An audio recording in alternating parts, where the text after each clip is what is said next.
There was no need to utter the word rejection, as you not loving and wanting me was enough to know I'm being rejected as your mate. Addasah Rumanoff was just turned 18 when she finally met him. The moon goddess made for her alone, but already in love with another. As words of a song echo, what do you get when you fall in love? You only get lies and pain and sorrow. The last book of our Rejection series. Love Zoex. Nika. I always loved the way you lie to me, Alpha. He lied. He lied to me when I left for college, and all his promises to be a better mate were nothing but lies. There he is dancing with her on the dance floor. Happily, in love with one another while the alphas and the audience look on cheering for a happy couple of the hour. Their thunderous sound of claps in approval to their union echoes through the mansion and out of the hollow night, after he officially announced that she was his mate and not me.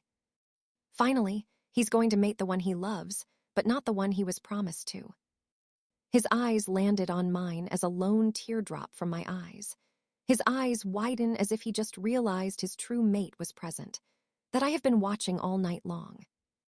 I couldn't take the sight anymore as I smile at him knowingly before I stood up and left the ball in agony. My wolf's guard was down, she was whimpering in pain, but there was nothing I could do to help numb the pain. Addasah. I heard him calling my name, along with heels clicking on the marble floor, but I kept on going. Addasah, he screams, but I quicken my steps even more. Addasah, he shouted again. Too late, I felt something like a force hitting me and my body flew up in the air, throwing me backward, then hitting the cement wall hard. My head pounded on statue blood dripping from my head. I heard emergency sirens, then saw people coming out of the mansion shifting into their wolves' form. Then I saw him, calling my name while running towards me. My vision blurred. My eyes felt heavy, and all I could remember was that I'm gone forever with nothing but lies of the Alpha. Lie to me, Alpha. I was staring at my phone beside a mall escalator when I heard a loud thud, more like someone landing beside me. My phone slips out of my hold, landing on the floor. I'm sorry. He apologizes, and I help him up to his feet. The kid is barely a man himself. He was like a skeleton with his big glasses, and he was shaking badly. I do feel bad about him. Those kids are surely bully. Hey, are you okay? He adjusted his glasses, nodding his head yes, and run away immediately. I pick up my phone from the ground, shoving it inside my skinny jeans left pocket, and take a step on the escalator. Looking up, I met with those green eyes, thanks to my werewolf vision. Oh, not forgetting his jet black hair and his face perfectly carved. Disappointedly, he wasn't interested in me, as he rather turns his attention to the model beside him after meeting my gaze. I didn't know I was starring when I saw one of his friend whispers in his ear and someone tackling me from behind the back. I turn to hiss at the person, but my friend Gia grins at me. You're lucky, and I swear if you ever do that while we're on this shit, I'll skrill you. I refer to the escalator and her. She laughs at me. Sorry, bae, but you can't do that. OMG, she suddenly straightens her stand. What's gotten into you? SHHH, she hushes me up. The future Alpha is coming down opposite our way. Her voice you could barely hear, and she tightens her grip on my hand while gritting her teeth at me. The thing is, I never met our Alpha or Luna, even their children, in person. So this would be my first time meeting one of them. My whole life cycle was going to school and back home. My parents never forced me to join any pack activities or meet with other people. Show some respect when he near us. Gia put on a smile as I sigh, biting my bottom lip. I pretended to look away while tapping my fingers on the rail, wishing for this thing to go up faster any sooner. Mateo. Gia smiles widely at the green eyes demigod, and at the same time she almost breaks my arm with her hold. I gaze in their way to see one of his friends smirking at me, and those pair of green eyes settled on mine this time. He looks contemplating as if he wanted to say something to me. Instead, he just stares back at me. Anyone would basket at that moment, swooning over him and fanning over his looks. I internally wanted to run my fingers along his jawline. Yet I ruined the moment for the both of us.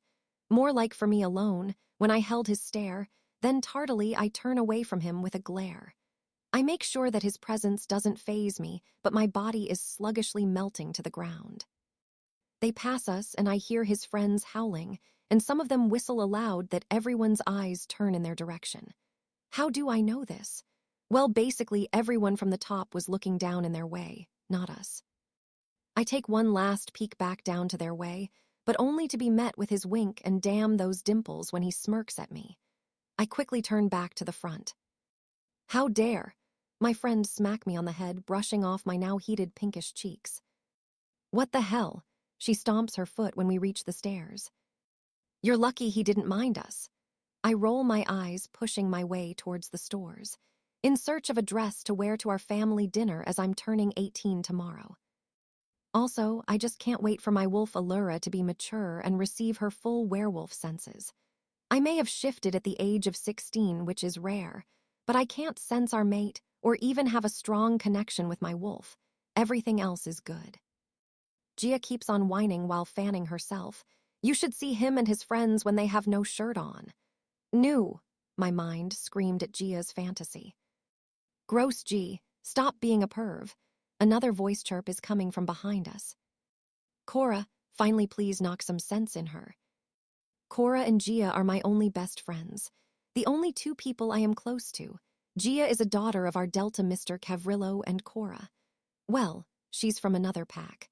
Her brother, the Alpha of Crimson Pack, sends her to Boulevard High. That's where we all met, and now we're in our senior year. It's an all-girls school and the only school for girls run by the Dam Council. We're known as the Moonstone Pack, fourth in the werewolves race when it comes to ranking. Cora is staying with us, but constantly visits her brother during summer and school breaks. I swear our future Alpha is a hunk. I don't care who his mate is, but I will make sure to bang him. She keeps on whining. If only there are boys in our school and he's a head boy. Damn. And if only he's in our age, but who cares, he's just 3 years older than us. Cora squints her brow, then unexpectedly shuts her up by clamping her hand on Gia's mouth and drags her to another fashion and jewelry store. Well, dear, I hate to burst your bubble, but that hunk isn't here, and pretty sure he won't be buying you a bra and a panty, so stop dreaming. And we all burst out into laughter. Cora always knew how to make oblivious co. Happy birthday, dear. I open up my eyes to find my mom and Dad with my birthday cake. I love you, stretching out my arm. My mom put the cake on the nightstand before they hug me. We love you too, dear, they both say at the same time. I am my parents' only child, and they both raise me with all their love. Your Nana has also sent her love too, dear. I smile at the mention of my Nana Gloria's name. Darling, make a wish. She brought back the cake. Closing my eyes, I wish the moon goddess to give me a sibling. A brother would be perfect. I've always wanted a sibling to play and talk to. Sometimes I hint at my parents that I wanted another sibling, but they are too busy with their work as top warriors of the pack that they don't get me at all or have a lot of time to themselves. Come down when you're ready and you still need to go to school. I groan lying back down on my bed while they each kissed me on the forehead and left the room. Jumping out of bed, I quickly take a shower and change into my uniform. A skirt above the knees with a white long-sleeve blouse. I grab my jacket and fetch my phone from my bed. My eyes almost bulge out of their sockets when I open my phone, only to be welcomed with a picture of 2 wolves in a most comprising way.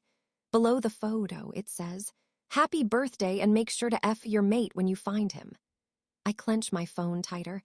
That horny mother freak in, my wolf Allura says.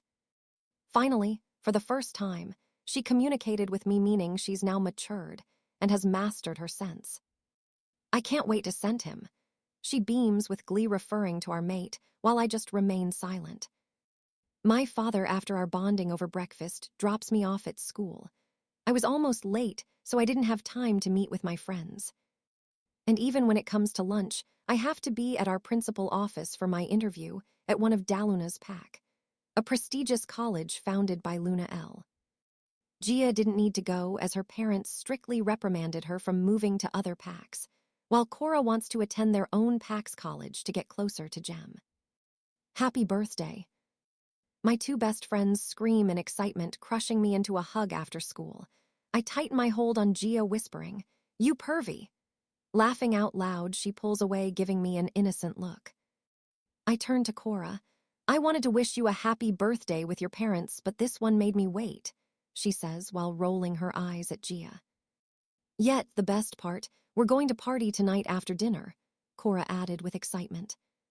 "Hate to say this, but I can't not tonight." They narrow their eyes in my way. Blame my French and history teachers for having a test tomorrow." "You can skip it," Gia intercepted. "And then what?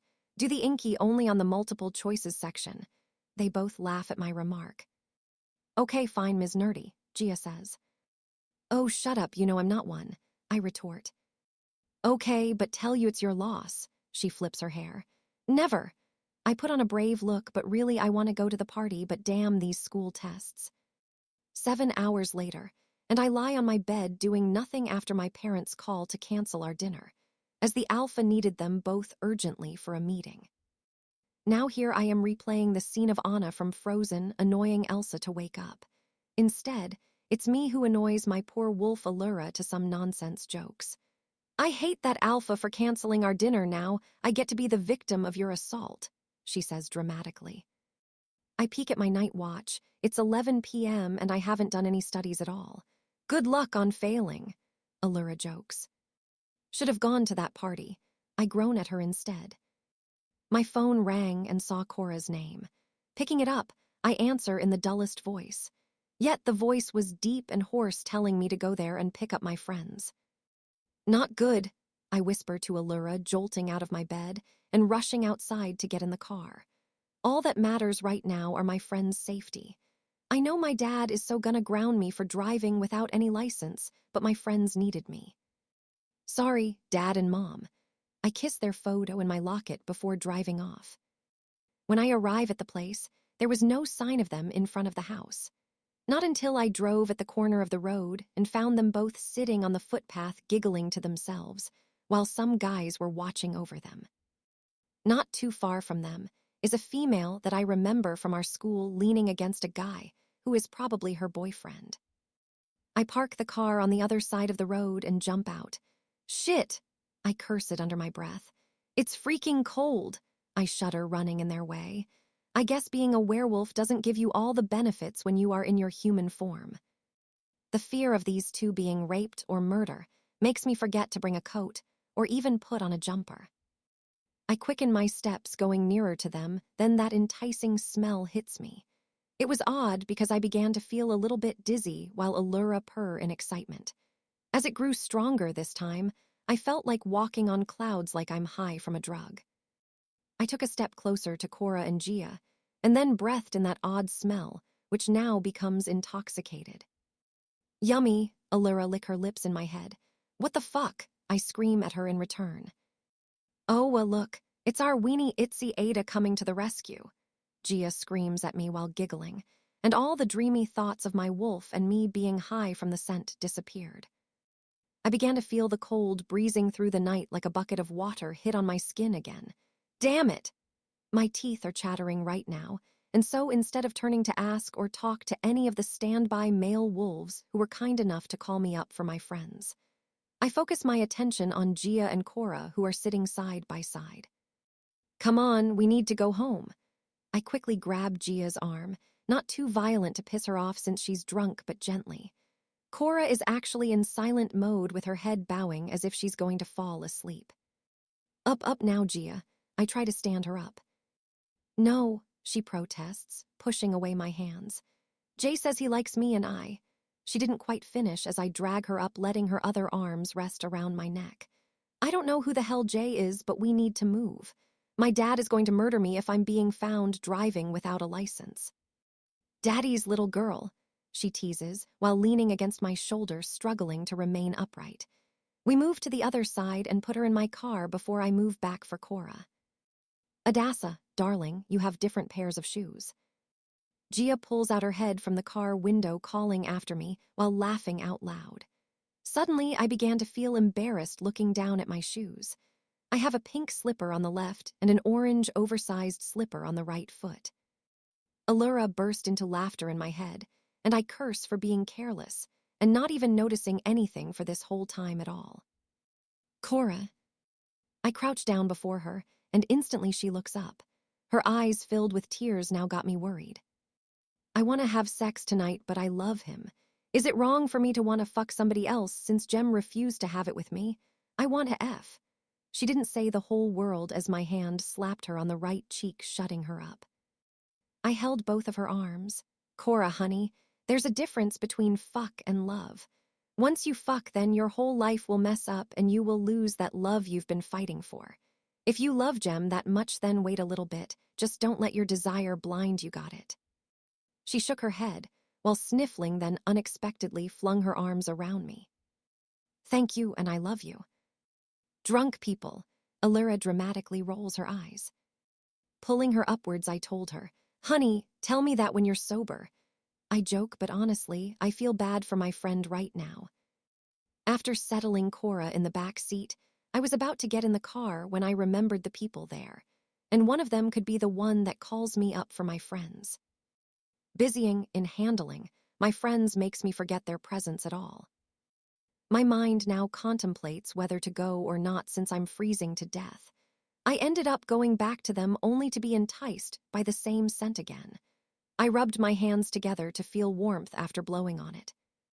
Hi, I stutter, pinching my nose to try not to be dizzy out by the strong scent. I started to gaze around one by one, from one guy leaning against his car to the other three beside him.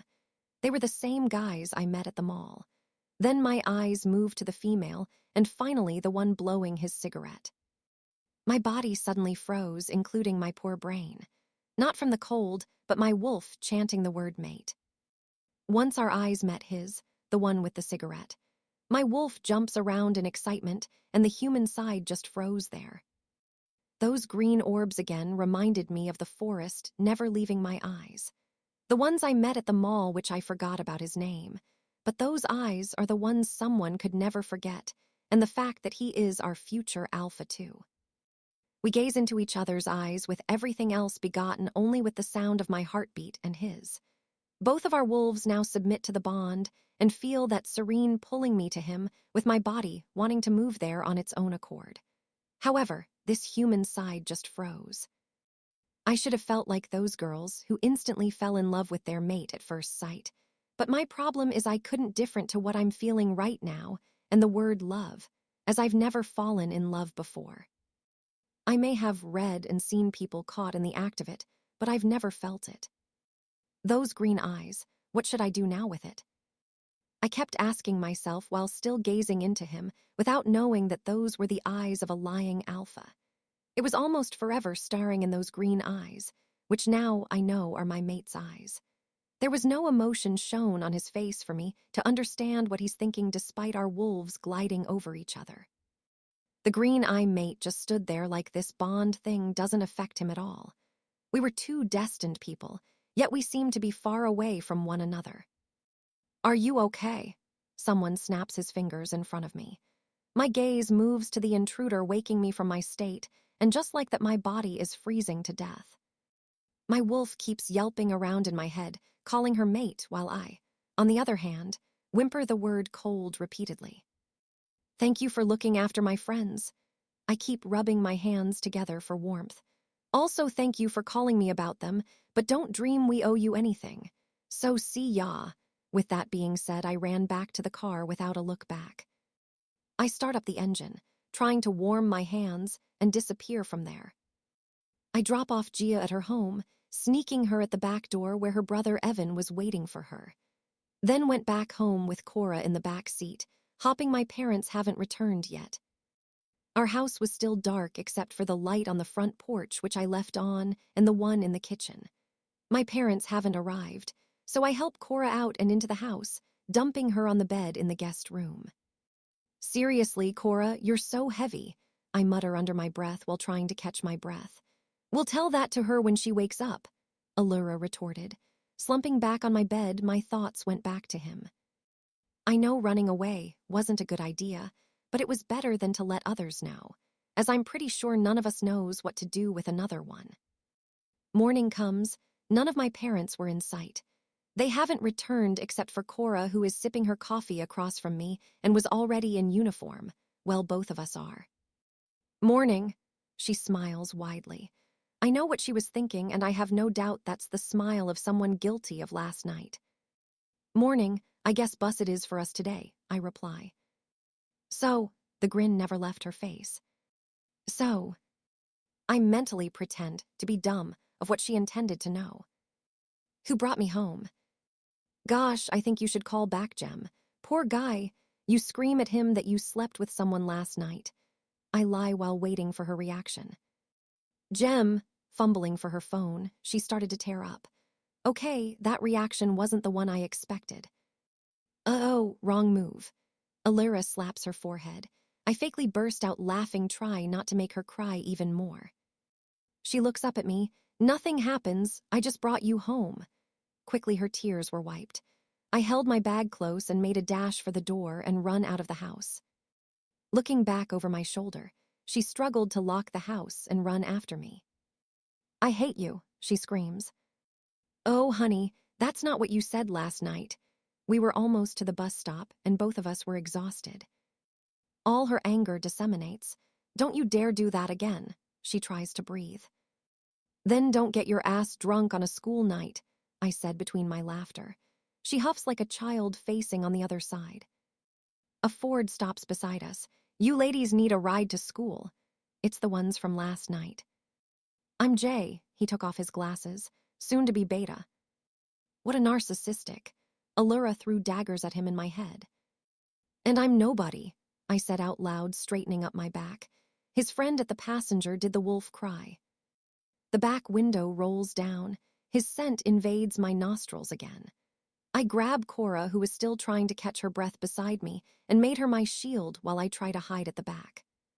What the hell, Addasah? She looks at Jay, then her face suddenly fills with disgust. Only if she knew it wasn't Jay. I'm trying to hide from him even though he has already seen me. Who are you? Cora pretends to be one of those blondes. Ouch! The one on the passenger seat fake hurt. I bit my lower lip, averting my eyes in his way, and found him again, never leaving my poor face. I look over and saw the same female from last night. So what do you say? Ride with us? Jay flirted, and I swear Alyra keeps pretending to vomit in my head. The bus stops at the stop, and immediately I held Cora's hand, taking a step forward. And what? Sit on your heads, no thank you, asshole. I ran towards the bus, dragging her along with me. The bus moves to go. We hurriedly sat down on an empty chair inside the bus. My hand went a rest on my chest, trying to calm myself. Looking aside, I saw their car slide beside the bus, and their windows were down. I try to avoid their stares, especially the one in the back seat. Cora's eyebrows squint. Why are they staring at you? Did you? Nope. I turned to the front while I could feel my left side burning. I didn't, and I have no idea why they're looking. Awa, I think our mate wants us. Alyra couldn't calm themselves from her excitement. Oh boy, we're doomed, I thought to myself, blocking her off. I mean, does his stare mean something? I don't think so. So what did you write on your tests today? Practically my poor dad's name. I answered to Gia, who in return laughed out loud, then joined by Cora, who had just come back from her cheer practice after school. So to know more about us, Cora is a cheerleader, Gia is a musician and damns her voice so good, and me one of the school leaders. I hope the moon goddess would make Mrs. Fridge blind and let me pass those 2 tests. They both look at me. Did you seriously write your dad's name? Oh, hell to the no. I closed my eyes and chose randomly. Their expression was priceless. Okay, fine. I did a little bit of study and it wasn't enough. No, you didn't. You should be thanking me. Alyra rolls her eyes. Gia squeezed my shoulders. Come on, I'm sure you did great, bitch. We laugh again. I don't know why these girls are full on makeup when the only male in our campus is the bold old Mr. Gringe and haven't even gone home yet. Gia groaned, pointing at our freshman year students all dolled up and huddling up into groups. Wait, Cora made me and Gia stop in our steps. Lucky bitch, Gia hisses, pointing at the far end of the school gate. Mate, screams Alyra, he's taken, I retort. I saw him hovering over the same girl from the mall. last night and this morning. Jay and the boys from last night were all here to sit on the benches under one of the trees, while he and the girl are on the other side in an intimate position. They weren't supposed to be on the school grounds, but I guess being the alpha's son gave him all the perks. Quickly, I ignore them and focus on reaching the gate. Gosh, I can't believe that Junior Bitch Quinn got Mateo. Ma, I ask. The future alpha, dear, the one with the green eyes. I don't know what's so nice about those little shit. I mean, look at us seniors, we're not that bad.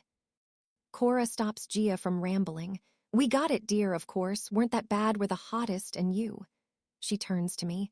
Aren't you supposed to go there and tell them off? They are not allowed in our school compound. You're one of the leaders in the school. I fake a smile.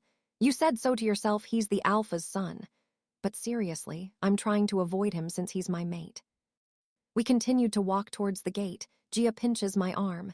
He's coming in our way, she smiles. I glance and saw him striding to our way. Feeling nervous and panicked, I lie to the girls that I forgot something on my desk and ask them to meet me at the back gate on the other side of the compound. There are 2 gates to use. The one in the front, which is mostly used by students, and the one on the other side. Yet, my poor friends didn't know I was getting away from someone. Allura keeps cursing me for not running to her mate, but who would openly run to him when another woman is clinging to his side? Rushing back into the school hallway, I moved to open the room's doors, but none was open. I rushed to the 2nd floor and began to fiddle with the handles. Unfortunately, again none was open. Not until I reach the music room, and it's a relief to find it open.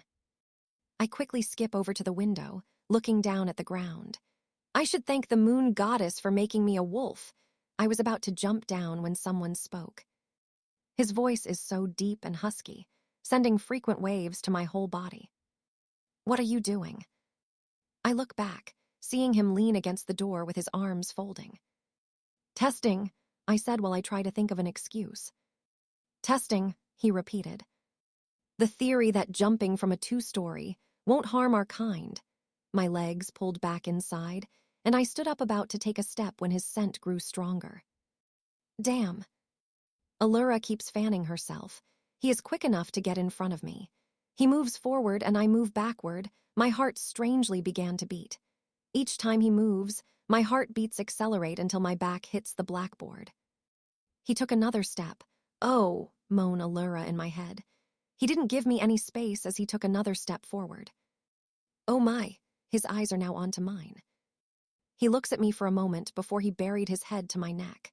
Sniffing and heaven, I just felt something weird ignited through my veins, and my legs all of a sudden gave out. What is this? I ask myself. You want to F him, Allura pouted in my head. Can you not with that? He pulls back his head with his eyes focusing on mine. I am testing you. Oh, okay, I wonder how he knows what I was thinking. His wolf is connected with me. Don't you remember he's the alpha to be, so he kinda knows what you say. Allura explains, and I glare at her traitor, blocking her off. I can't be with you, he says, pulling away, and my legs back to the ground. Okay, I didn't know that it was wrapped around his waist. I mean, I was too busy with my feelings, and thought that I failed to notice our change of position. But I won't reject you. He took a step back, sitting on the desk in the front row. Then let me do the rejection for the both of us, I said, and he growls at me. Okay, I didn't expect that, I thought aside. As your future alpha, you would not do such a thing, so don't test me. I want this to be our secret. Allura broke through me and kept on bugging me, so I ended agreeing with him. Fine, but what about your friends? They seem to know. He walks out of the room. They don't, and he walks off. It should be a relief, but why does it seem like he's not telling the truth? I took my time before going back to my friends. Where have you been? They both ask. Testing, I said while I continue to walk ahead of them. Cora and Gia were making jokes as we continue to walk to a bus stop to go home. I keep thinking back at my green eye mate, how he says he can't be with me, and yet he can't even reject me. My shoulders slumped back and probably look like some zombie in the view of others. A horn made me jump a little. I look back and find Evan waving at us. Get in, guys, I'll drop you off home. he offers. But aren't you going to be late for your boarder's duty? Gia squints her eyebrow. Just get in the car, duties can wait. We all squeal in happiness. Oh, this is why I wish I have a sibling, I whined at Allura. I was about to jump in the back seat. Unfortunately, Cora and Gia beat me to it. Right when I get in the front seat, Jay's Ford passes by. Their windows roll down and Mateo's eyes interlock with mine. He looks with disapproval. PSHH. I glare at him, then roll my eyes and get in the car. Well, since we are not anything, you can't give me that look, so swish, mate, I thought to myself. Evan drops Cora and me at home. No drama or anything suspicious about me and him. He practically has a mate out there. We say thanks and wave goodbye to them. Allura keeps purring inside my head, which annoys me so much right now. I turned to go inside when I saw him standing behind a tree in the woods. Swish, swish. No, I want mate, Allura cry. Are you okay? Cora, who is already in the house, asks me with concerns. Since my parents haven't arrived yet, I decided to go to him. For my wolf, of course, not me. Keep lying to yourself. Allura keeps singing in my head, but I just ignore her. Yeah, I'm fine, I just needed to go for a run. I threw my bag inside. Lock the house, I call her and run in his direction. When I got there, I didn't even say anything. I just shifted into my wolf and run ahead, and even though I'm in my wolf form, I still have some control over the both of us, me and Allura. He followed me until we were deep in the forest with no one to hear or disturb us. Seeing me halt in my steps, he went and shifted behind a tree before throwing me an oversized shirt. He turns around, and I changed back to my human form and quickly threw the shirt over my head. It perfectly fits and is just 2 inches above my knees. I cover my breast. Talk while you are here, I ask. He growls at me, which echoes through the wood. What? I just want to know why you're here and how you know my place. I thought he was going to slam me into a tree, choke me, or something like what I've seen in werewolf movies. Instead, he growls, then uproot a tree log on the ground and threw it on the other side. Don't test, Mem, and if you haven't forgotten, I'm the future alpha, so I know every family member and their place except you. I only knew Lyndon and Mia has a daughter but never seen your face until the mall. He paces around. This info was never told when we were on our school grounds, but it's good to hear that the alpha's son is not sleeping, but has done his homework well. My inner self relaxes a little, but the sight of him increases the pace of my poor heart. Why did you get in his car? He snarls at me. Excuse me, but I get in anyone's car when I want to, as long as it's not yours or you're creepy of a beta to befriend. I'm this close to losing my patience with you. He glares in my way. Oh, breadth, you already did. You're just being afraid that I will tell your father all about it, not forgetting the pack that his son is abusive to his mate. I loosen my hand from my chest and threw my hands in the air. Oh, so we're siblings now. He bares his fangs at me. What? What do you want us to be then? I mean, what are we? You're not my friend, your lover, or your mistress, and if you think I call you my brother, no, I just say breadth. Oh, and not forgetting your mate because, honey, I think that flight with your mate already explode. Both of my hands were on my hips now, with a fuming expression on my face. He didn't move or shout back at me. He just stands there with no emotion at all. I sigh in defeat. Look, I don't know what you want from me or why you're doing this. Just please, I think it's best if we don't at all. I don't need your reason too, so if you prefer your girlfriend over me, then just let me go in peace. Yes, indeed. I don't need to hear his reason because deep inside me, there's that feeling of fear to hear it even though some part of me already did. I started to walk away, leaving him behind there when I felt a pain pierce through my chest. I look back at him while I fell on the ground and saw that he's also in pain. What's going on? I ask Allura, but she just keeps on howling. Then came the howling of wolves, not just one but many from afar. When it subsides, I hear him murmur, "Father." He took a breath, then says again, "Rogues." I look around with alarm, but there's no one or even their scent. Suddenly, the thought of my parents hit me. I began to panic because I haven't seen them since last night. I turn to run back home, yet a wolf jump in front of me, blocking my way. He looks me in the eyes, and I knew it wasn't him, it was his wolf. He calls for me to get on his back, which I did, and he carried me on his back at home. A familiar feeling hits me again, the one which increases the pace of my heart, and instead of fear, I feel safe. He didn't bring me home, but took me straight to the pack house. "My parents," I said in a panic. "They are at the pack house." His wolf links to Allura, who relays the message back to me. When we got there, I run, "Mom, Dad." I call out in the mind link, but none of the answers. I sniff the air and smelt blood. "Oh, Allura, this is not good, so be alert," I told her while taking small steps towards the door without a sound. Mateo pushes forward and leads the way. There's blood drips on the ground.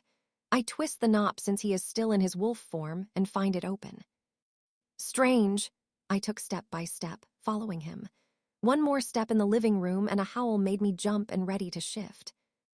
What caught my eyes is a shirtless male wolf in the living room, standing there in a protective stance. Mateo growls back at the male, ready to attack, but withheld his attack when an elegant woman along with my mom walks downstairs, telling him to stand down. I run into my mom's arms, holding her tight. I pull a little bit back with tears almost burst from my eyes. It never did because my eyes settled on the other two shirtless male wolves carrying a strong aura with them. "Damn, now it's my turn to fan myself." "Stop," Allura shouted in my head. "Oh, moon goddess today is just getting better, Hugh forbid me or not. Those abs, damn." I tease her. "Shut up," hiss Allura, which makes me laugh back at her. "But damn, what are we? Don't even care anymore, Mateo," I thought to myself while my eyes fixed on the two males. Bits by bits, all fantasies came crashing down, and all my drooling has gone to waste even with my damn words. Allura couldn't even stop teasing me. "Shame," she keeps repeating, but I just pretend I didn't hear her. To refresh everyone's memory, the two males that I drool over were none other than the two top alphas in our werewolf's world. Too bad for me, one is already mated, and the other, let's just say he looks cold at me. Screw that he's throwing a death glare at me for leaving his sister alone at home, when rogues were said to have intruded a while in the territory. I wouldn't know it. If I knew they were lurking around, I would have stayed behind with Cora, but I didn't. Besides, I was with the ass of a mate. "Addasah, darling, this is Luna Sheena." My mother starts the introduction with our Pax Luna, none other than Mateo's mother, after the intensive glare and daydreaming over the two alphas. My mother continues to the young female, who previously came in sight ruining my moment, and is now clung on to her mate. Alpha Gibson and his Luna L. My mom uses the Alpha's last name as it will be disrespectful if she called them by their first name. I just bow my head in respect with my stupid smile never leaving my face, and at the same time, I hid behind her due to me not having a bra. "And that's Alpha Hernandez." I smile at Cora's brother, who narrows his eyes at me while standing still beside his sister. Cora looks as if she wanted to say something, but she couldn't as by his looks I'm not his favorite person of the day. I raise my brow, gesturing in a what look, but she just raises her shoulders and arms, then eyes go aside. "Oh, and this is Beta Lucian," my mom concluded, putting a stop to our gestures, and I smile at the guy that Mateo had almost attacked a while back. Speaking of Mateo, well, he went to see his father, the Alpha, who was badly wounded by the rogues, and that's why we all felt the pain. It is said that they were ambushed by rogues on their way home after the meeting that was held in one of the council's territories. Luckily, the two Alpha were there to help them out, and as for my father, my mom assured me that he's okay and he's taking up his border duties. "If I didn't know any better, why weren't you with Cora at home?" my mom asks. "Trouble," Allura whistles in my head. "I went for a run," I answer. "And Mateo." She pressed on with her eyes on Mateo, who now happens to walk down towards us, looking sad without even jumping in to help me out so that they won't suspect we're mates. "Perfect," I gritted my teeth inwardly. "I happen to help save him from the rogues." He stops walking and gave me one of those what the F look with his cold stare. Oh dear, are you okay? Luna Sheena moves to inspect any sign of wounds on him. Oh my, thank you, Addasah. I don't know what I would do if he's badly injured like his father or even worst killed by the rogues. She hugs him tightly, and every pair of eyes in the room were on me. I didn't expect to seek their attention. I just happened to blurt out any reason, but I guess they bought it, but I don't think my mom did. This day is so bad, Luna Sheena heavily sighs, trying to suppress her tears from falling in front of the guests. Mateo keeps looking in my way while comforting his mother, but all I do is smile at him. No need to, Luna. It's just a miracle I happened to cross them in time on the way. My smile keeps growing wider and wider. My mom furrows her brows at me, but I just remain that smile. Eric. We turn to Elle, who held on to her mate's waist, then whisper something in his ear. He kisses her forehead with his hand resting on her stomach. Luna Sheena as much as we wanted to stay, but my love and I need to go back to our pack, Alpha Gibson announced. Luna Sheena insists to provide them with everything and says that they owe it to them, but the Alpha wouldn't agree. Beta Lucian disappeared outside to ready their vehicles. My mom held my hand, squeezing it tightly. Luna L walk in our way. So your mom told me that you're applying to one of our college. Yes, Luna, I answer with excitement at her. Oh, don't, she leans forward to whisper in my ear. Just call me Elle, then she said aloud. Can't wait to see you again. She winks, then keeps rubbing her stomach. Eric, darling, she called Alpha Gibson, who is talking with Alpha Hernandez, and by hearing her call he turns and got to her right away. That Alpha is whipped. Allura coo in our links, then go all girly on the lovely couple before us. Everyone went out to see them off. Cora narrows her eyes with 2 fingers pointing to her eyes than to me, while following behind her brother. It was just me and Mateo. After having that fake smile on his face, he turned to me looking pissed. He then pulls me into a secluded room. What the hell were you telling them? He almost shouted to me. It should have been me saving you. What kind of a sick lie you're playing here? He punches the wall near me. Folding my arms, I laugh a little in mockery. Honey, you can only be a hero in Quinn's life, not mine, as when it comes to me, I am a hero of my own life. I cannot let you be one in it. I push him aside, opening up the door, and went back to the living room. I heard something shattered, then a bang. Addasah, his voice gives me a chill, but I kept on walking. His footsteps were getting near Addasah, he whispered yell. Elle was to shout back at him for being annoying when a voice interrupts us, making him stop 2 meters away. Oh, Mateo, Quinn in tears run into his arms. Strangely, I felt something twist within in me. It's like I wanted to rip her off of our mate while Allura as expected buff in disappointment, wanting to be released and kill Quinn. He looks as if he's going to push her away, but once he saw me staring at them, he suddenly embraces her tightly before pulling her back and kissing her full on the lips. Allura kept clawing her paws as she is furious at Quinn, but not her ass mate, while I the idiot felt something strange building up within me. You're getting jealous, Allura purr in our links. No, I almost shouted out loud, refusing to admit it, and turned to go outside where the others are. You didn't save him from the rogues. My mom just says out of nowhere while driving the car, and it wasn't even a question. We're heading back home, just the 2 of us, as Cora has gone back with her brother, but she'll be back by next week. I cough, shifting around my seat uncomfortably. Don't even bother to lie. Her voice raises in a warning tone. Yes, Mom, I didn't save him, defeatedly I say while sighing under my breath. There was no point in lying when it comes to my mother. Trust me, she has excellent detective skills. So if someone ever lies today and she found the truth tomorrow, then don't bother to show your pretty face to her. Believe it, you do not want to get on her bad side. My mom doesn't like people when they lie. You like him. She turned the car to the street we live on. No, Mom. I quickly denied it and not to be sounded suspicious. Then what's with you and him? I know she's never gonna let it go. As I said back there, I met him when I went for a run. She taps her fingers on the steering wheel, nodding her head.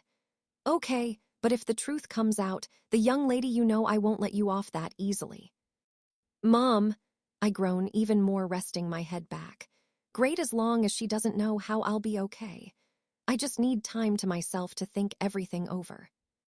My dad never came home that night again.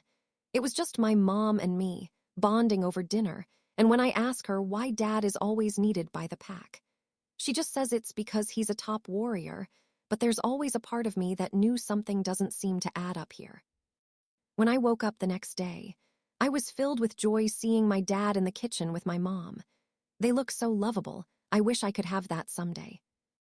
Thinking of it, my mind goes back to the green-eyed douche, which ruins my morning mood. Morning, sweet pea. My dad came over, kisses me on the forehead, taking my mind off of the unwanted feelings. I responded by hugging him tightly on the waist. Morning, Papa. Oh, your father is your favorite, huh? My mom dramatically fake hurt, which my dad reaches out and pulls her into our hug. You two are my life, he mutters, holding on to us as if this was our last time together. Whenever we have moments like this, I always never want to let go but stay there forever. We stay there like that for another minute before we have our breakfast and depart our ways, with my dad dropping me off at school. My day was boring with no Cora here, and Gia is absent from school today, so it was just me hanging around by myself. When it was lunchtime, I went to the library. The librarian was surprised to see me there for the first time in the history of my school life. Usually, I do not go to the library to study. I prefer under the trees with my friends or at a school's secluded corner. Since my friends aren't here, then library is the only place for me. Looking around, I saw Quinn and the other juniors flaunting around her. She looks happy and cheery and has a werewolf hearing. I could hear that all they talk about is her future alpha boyfriend and his friends. Allura wasn't doing okay with what we're hearing. My wolf is full of jealousy at the moment. Sighing heavily under my breath, I stood up, grabbed my books, and went out of there to find a tree to study. Today was one of those days where you felt like you were drunk, that all you know is the class is finished, nothing else. All I kept doing is watching the clock strike 3 p.m. and for me to go home. Right when I thought school was finished, my teacher announced that our history teacher says we have a class after school for our revision. I wanted to scream, or even better, slide under the table and crawl my way out of this school. Yet it can never happen, so I call my dad to pick me up around 6 p.m. I hate that teacher, I told Allura. I thought she was your favorite, not today. I stood up, moving to the desk at the window, while other students cheerfully pick up their bags and went home. There were few of us taking history subject. Ms. Kaluvar is our teacher and not part of our pack. She's from the Moonbridge pack. Our class was about to start when loud music disturbs us. When Ms. Kaluvar tried to explain how our werewolf world came to be, the laughter muffles her voice along with the increasing volume of the music. Addasah, she calls me out. Would you please go and ask whoever is making that noise to lower it down, or even better, get out of our school compound? I know why I'm being picked out. First off, I am the only leader in the school who took history, and second off, I can't say pissed off teacher ask another student. Running in full speed from the stairs to where the noise was coming from, I stop a few meters, regretting listening to Ms. Kaluvar. Mission abort, abort the mission. I keep on repeating and swiftly turn around to go back, but saw my teacher and classmates with their heads out of the window looking down at me. I could escape through the gate and go home. Who cares if we got detention tomorrow? I said through our links. Oh, look what we have here. Too late, I curse and abruptly turn around, smiling at the unwanted people. Future Alpha, I'm sorry to disturb your amazing gathering, but you see we have a class right now. Your music along with the laughter has poorly interrupted our class, making it hard for us, the students who want to have a bright future, to concentrate. I stop only to take a deep breath, hopping. They would make it easy for me. Actually, it's after school and practically you have no business here. The sound of those words makes me cringe with annoyance, and Allura was ready to be released and rip off the head of that monkey voice. Quinn. Her eyes widen, seeing me with a big forced fake smile, while my anger is the only evidence in the way I raise my voice. Mateo being here doesn't save your ass tomorrow from being in detention for the whole week. None of them spoke up. You know what happens when you're in detention, and I'm on duty. Her eyes cast down to her feet, making Allura snicker. And that goes for the rest of you here, ladies. I continued with an evil grin. I don't bully our juniors, but when they retaliate or even try to get on my nerve, that's when I am not being nice. I mean, can you blame me? I love to challenge those prideful girls, especially little bitches like the one in front of me now. Another dude who is wearing a King's college football jacket stomped his way over to me, and I gulped my saliva nervously. Mateo and Jay just stood there in silence. I'm surprised he didn't stand up for his girlfriend. The guy shook both of my shoulders with his hands. And who the hell are you to come here and talk like that to us? I try to remove his hands, but his hold was tightening. Calming myself, I reply firmly to him. Practically, I am a prefect of this school, and you're on the school compound making noises during the seniors' after-school classes. So I have every right to say that to everyone here. This is school property, and as a leader, it is my property. Allura slaps her forehead, mumbling, "Uh-oh." He clenched his fist ready to punch me, but Jay stops him. "It's not nice to hit a girl." He looks as if he's protesting to comply. "Kevin, let it go," Mateo call out, warning him.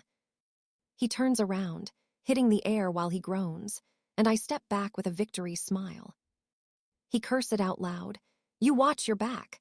I would be lying if I said I wasn't scared, because watching him look furious is not doing me any good. "You," he furiously pointed at me, "I'll kill you." He continues to threaten me. Mateo moves fast, standing between the two of us, making Kevin stomp towards the car furiously. "Never disrespect my girl again," Mateo warns me with a cold stare before walking back to the car, followed by his friends and Quinn. When they left, I sigh in relief. Turning around, I look up and saw my classmates cheering for me. "Good job, leader," Ms. Calovar shouted. I raise my thumps, muttering, "Leader my ass," while walking back to class with Allura laughing in my head. After class, I went and waited for my father, who hasn't shown up after 1 hour. I puff, kicking the stones on the ground as my feet are getting tired and it was getting cold. I finally saw his Mercedes. Glad he remembered, Allura mutters. It parked in front of us, and immediately I opened the door, jumping in the front seat, warming my hands. "Dad, why are you late?" I kept rubbing my hands together. It's strange how my dad never replies and how my nose still could smell my mate's scent. "Dad." I turn around, only to be screaming out loud, and clung to the door handle for my dear life. "Ah!" Thrashing around, I kept on screaming, and at the same time, I struggled to open the door, but his hold is tightening around me. "Would you stop screaming? You're hurting my eardrums. Now shut up and I promise to let go of you." He stops me, and I nod in agreement. "I am not going to kill you. Okay, I'm letting you go, and you need to behave," the green-eyed devil tries to convince me. I nodded my head again, complying with him like an obedient child. He let go, and I quickly moved to open the door. Unfortunately, it's locked. He held back my right wrist. "Your parents are in a meeting with the Alpha and other respective people from other packs, so your mom asks me to pick you up." I narrow my eyes at him. "Oh yeah, and she gave me the keys, saying something that you would never get in if it's somebody else's car. Especially when your father says he'll pick you up." He starts up the car. "I swear you're lying." My arms folding, and I kept looking at him, not forgetting Allura was too busy drooling over him. I kept asking myself why my mom would let Mateo pick me up, then remembering yesterday, I sigh, slumping back to my seat. I knew my mom won't let anything go without knowing the real truth. This was her way of finding out the real status of my relationship with Mateo, like we're even connected. I wonder why he wouldn't get mad at me for threatening his girlfriend. "Hey, Matt." A hand falls on my shoulder, making me jump and almost scream again. I look back to only find Jay and another guy smiling at me. "Can you pull over at a store? I need to buy something." "What is wrong with you guys?" I settle back to my seat. "Well, your mom didn't fully trust Mateo, and Luna Sheena thought the hero needs to be protected, Jay said with a grin. The car pulls in front of a store, and they both went out, leaving me and Mateo alone in the car. Too quiet, and it's making me nervous right now. Would you stop that? He said in irritation. I look over him. What? I ask with confusion. He put back his phone in his pocket. Stop shaking your leg. I refuse to listen, and I shook my right leg, which unexpectedly, he reaches out and holds it down. Do it once more, and I'll kill you in this car with my cold-blooded hands, he said without even an emotion. I just can't believe this guy. There was no hint at all to show whether he was joking or serious. Yet the atmosphere in the car is enough for me to know that his words were not empty promises.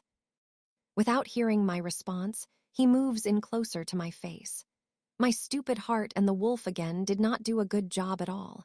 They are both getting out of my control, and I wish to the moon goddess he won't see right through it. Do we understand, princess? He caresses my cheek before holding it up. What is he doing? I ask myself, and instantly I nod, wanting this feeling and his hand to go away. I wish I know what my true feelings are, since it is all over the place. I wish I know whether I'm falling in love, or I fear the asshole green I mate. Delicately, he retreats his hand, and I sat back with so much turmoil in me on what exactly is going on. An hour passes, and those two haven't even come back yet. Heading the silence in the car, I reach to turn on some music. Don't touch that. My hand almost to the key, I look aside. Is he kidding me? Who is he to tell me not to touch anything? I mean, this is practically my dad's car. Ignoring his warning, I pressed the button, which was a huge mistake, as the music blasted out loud, and the words of the song deviously bitch slap right in the face. Knockout, ding, ding, ding. I screamed to Allura, who laughed at my dismay, while the songs keep hitting me in the head with the singer screaming. I want to know what love is. Like my mate would show me what love is, I retort back in my head, then switch it to the radio, which was also a mistake. The music plays. There's a meeting in my bed. Does this day gets any better? I groan, then switch it off completely. Why did you switch that off? Jay says, while getting in the car with the unknown guy. Then shutting the door behind them, while Mateo starts the engine. He makes his way through and puts the song back on. Taking a deep breath, I look outside the window, singing the song in a low voice, not able to control my body. My shoulders move a little with my head, in small shake, according to the rhythm. Can you blame me for that song's rhythm moving your body despite the words I just lost in the music, ignoring other people in the car? When we arrive at the pack house, I saw other people glancing in my way. Did I ever say I have met these people? Definitely a no. I grab a chair and sit at the other end of the living room, almost to the entrance door. Pulling out my phone, I randomly selected a game and played it. A sound of a door opens, and voices were heard, signaling that the meeting is over. People came out, and right when I see my parents, I ran over and hugged them. Mateo stood up from the couch and returned the car keys to my dad. Thank you, Mateo. My mother took hold of his hand. Thank you, she repeatedly said before releasing her hold on his hand. A moment later, our Alpha and Luna Sheena came outside, motioning for all pack members to gather around. Everyone is present except for the warriors on borders duties and Gia, whom I haven't seen at all. The Alpha went and stood on the steps, hurling everyone around him. As you may all know, my condition is not going to improve anytime soon. Therefore, my son Mateo will be having trials before I ascend him the title of Alpha next week. Everyone gasps, then came to the murmuring. The Alpha raises his voice, silencing them off. I have already prepared him for this role, and I want you to trust in my decision and your future Alpha. This trial is just to test him. Any questions? An old woman raises her hand. Yes, Miranda. Alpha Roman, what of the Luna? The Alpha seems to be indecisive, before he spoke again. Mateo hasn't found his Luna yet. With those words, Allura whimper, and I felt something constraint in me. If by next week he hasn't found his mate, then his girlfriend Quinn Sullen, whom you have all known, and we have already approved of will be chosen as his Luna. None of the pack members spoke up.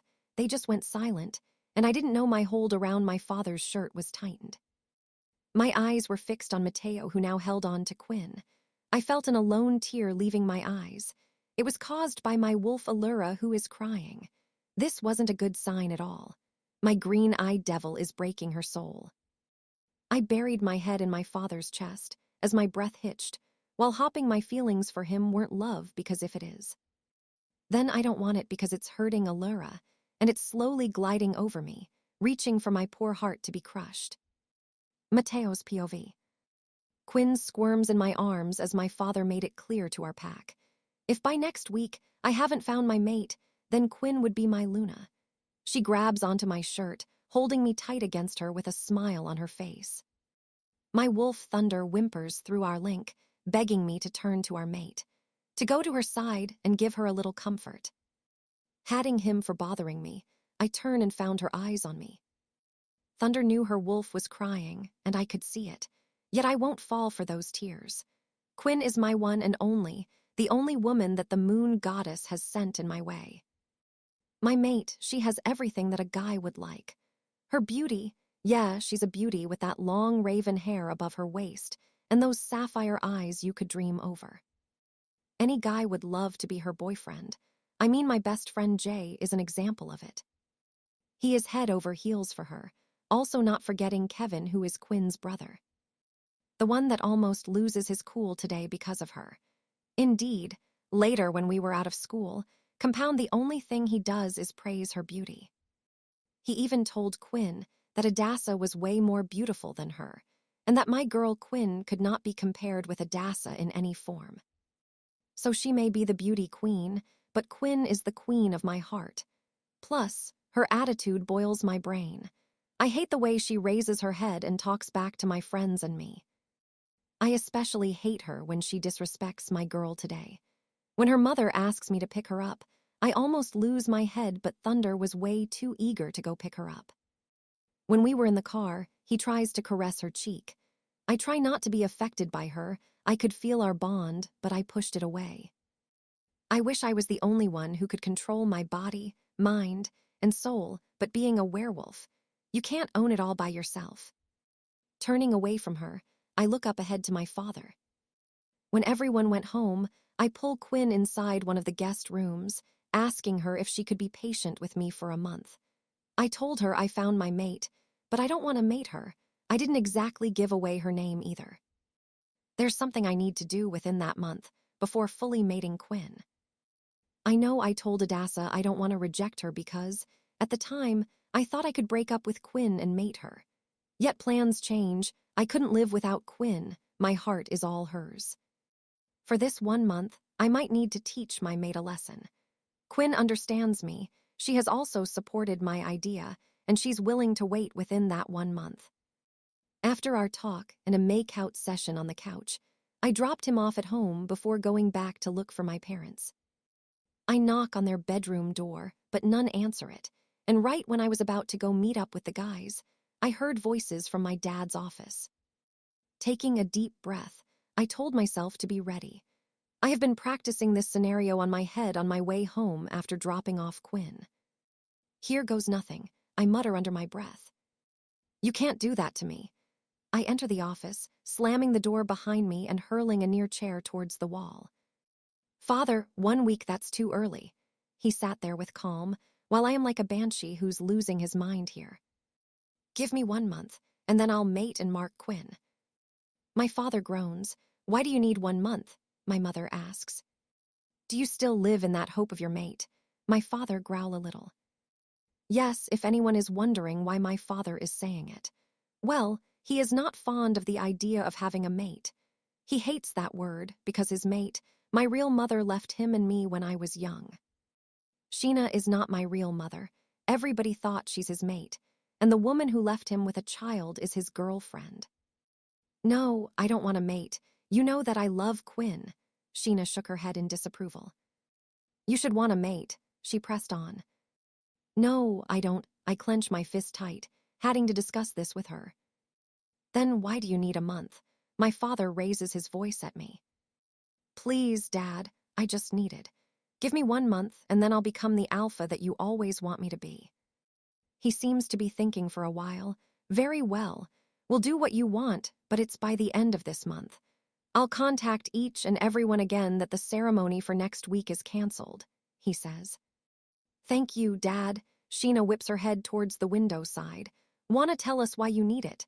I just nod my head no and went out of the office. I walk up the stairs when thunder growl through our links. I know what you're trying to do, and you better not do it, he snarls at me. You can't stop me, I retort. He thrashes around in my head. Don't hurt them, they don't deserve any pain. But I refuse to listen.